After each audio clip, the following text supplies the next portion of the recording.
qué buscan estas personas que están saltando la valla, que están entrando en un país donde también es muy difícil buscarse la vida. ¿Tú qué les dirías a esas personas?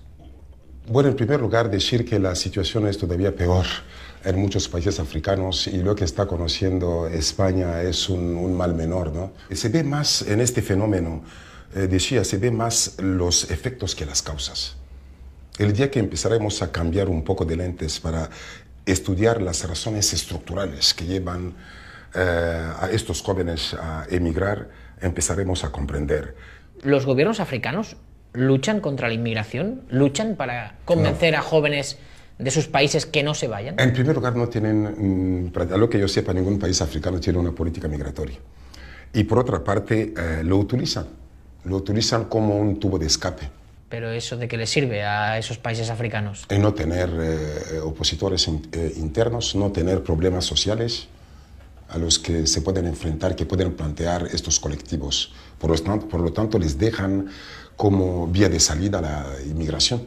Lo han hecho en el pasado y lo siguen haciendo. Europa lleva 50 años con políticas de cooperación con África. ¿De qué ha servido esa cooperación? El balance que suele hacer es totalmente negativo.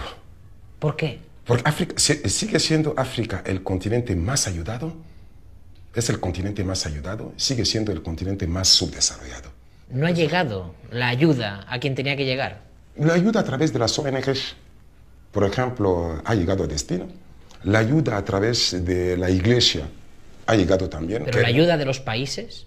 ¿La ayuda en... la ayuda oficial al desarrollo ha tenido muy pocos resultados alentadores, porque se ha utilizado como un instrumento de la política exterior de muchos países del norte para conseguir objetivos económicos, comerciales, geopolíticos. Te doy la ayuda con la condición de comprar a mis empresas, de comprar a los bienes de equipo, bienes manufacturados de mi país. ¿Eso pasa? ¿En los contratos que se firman de cooperación pasa esto? Sí. ¿Se ponen condiciones de yo te doy pero tú me compras? Sí. De los 48 países más pobres del mundo, 33 son africanos. ¿Cómo es posible que países con tanta riqueza natural se acaben convirtiendo en los más pobres del mundo? Ese es el drama. En este continente se ha impuesto una economía de saqueo. Estas materias primas, en lugar de contribuir al desarrollo económico y social de los pueblos africanos, todo lo que han generado son las lágrimas, el duelo, los golpes de Estado, la corrupción. Usted, que es de la República Democrática del Congo, sabe que su país es de los principales productores de coltán, que es el mineral con el que, por ejemplo, pues tenemos, gracias a ese mineral, este aparato encima de la mesa, un iPad. ¿Qué ha supuesto para su país ser uno de los países con más riqueza natural de coltán? Ha supuesto 5 a 6 millones de muertos. 5 o 6 millones de 5 o muertos. 6 millones de muertos. ¿Pero directamente vinculados con la extracción de coltán? Fundamentalmente. Tanto el coltán como ayer los diamantes son combustibles que los señores de la guerra que proliferan en la zona descubrieron en el camino que podrían servirse de las materias primas para autofinanciarse y para la compra de armas. Pero grandes marcas, grandes compañías como Apple, como Samsung, como Sony, como muchas otras que utilizan este mineral para fabricar sus productos, no cooperan con estos países. ¿Cómo pueden cooperar con estos países si esto puede ir en contra de sus intereses? Sí, tienen acceso a estas materias primas a precio de saldo. Porque la situación que prevalece es la según la cual África en desorden es un buen negocio. Empresas y gobiernos extranjeros compran tierras en el continente africano para garantizarse alimentos y energía. África vende su tierra a gobiernos y empresas extranjeras. ¿Qué significa esto? Es eso lo último que estamos viviendo en los últimos años. En la globalización, África es la gran perdedora. Esto es lo último. La última moda de explotación a África es esta. De África. Es decir, comprar ya directamente las tierras. África está vendiendo sus tierras, lo único que le quedaba. Por la propia supervivencia del continente, ¿no? Porque no hay que perder de vista que África, antes que un continente minero, antes que un continente energético, es un continente agrícola. Y vendiendo sus tierras a las empresas del norte, a los países del norte, incluso empresas europeas, asiáticas, para producir alimentos para sus poblaciones. Es la misma lógica que ha existido hasta ahora, que África, en lugar de consumir su producción, África exporta su producción. Ahora África está vendiendo sus tierras para producir hasta flores. África necesita estas tierras para producir, porque sí, los problemas de África son fundamentalmente el problema del hambre. El desarrollo tiene que partir de la agricultura.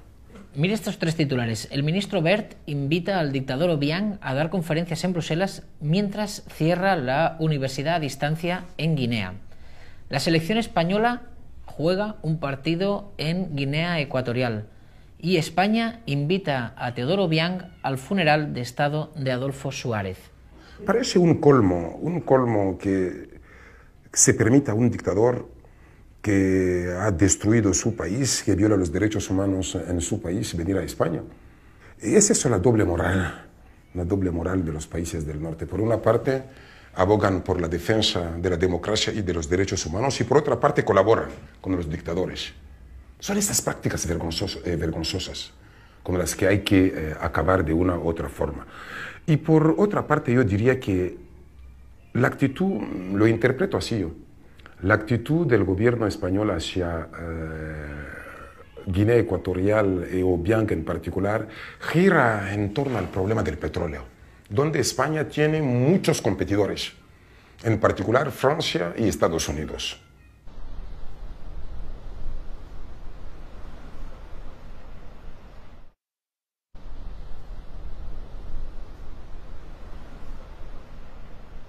Con todo lo que usted está explicándonos, da la sensación de que África sigue colonizada. Por eso suele decir que África necesita la segunda descolonización. La primera fue ficticia. Es decir, que en África la descolonización duró el espacio de los discursos y de las fiestas para la independencia. Y al día siguiente se reinstauró inmediatamente el neocolonialismo, que es una forma de dominación mucho más sutil y peligrosa. Mucho más sutil y peligrosa. Porque consiste en sustituir la dictadura blanca a la dictadura negra. Los dirigentes africanos tienen de africano solamente el color de la piel, pero la mente totalmente occidentalizada, la mente totalmente blanca. Ha llegado la hora de acabar con eso. Poner en el poder a los verdaderos representantes de los pueblos africanos. Y por otra parte, se debe contribuir a la mejora de las condiciones de vida en el continente africano y de la seguridad. Porque así, como se dice, se hace una cosa con una mano y otra cosa con la otra. Todo lo que están favoreciendo precisamente es esta situación de huida de los ciudadanos africanos de su continente hacia otras regiones, otros lugares. No perdiendo de vista también que no es solamente Europa que está recibiendo a los inmigrantes africanos, hay también otros países del sur. Latinoamérica, países como Argentina, Brasil, están recibiendo muchísimo a inmigrantes africanos y países del Golfo Pérsico, de los que prácticamente no se habla, ¿no? Es la Europa, paraíso terrenal, que está amenazada, invadida por 3 o 4 gatos que salen del continente africano, ¿no?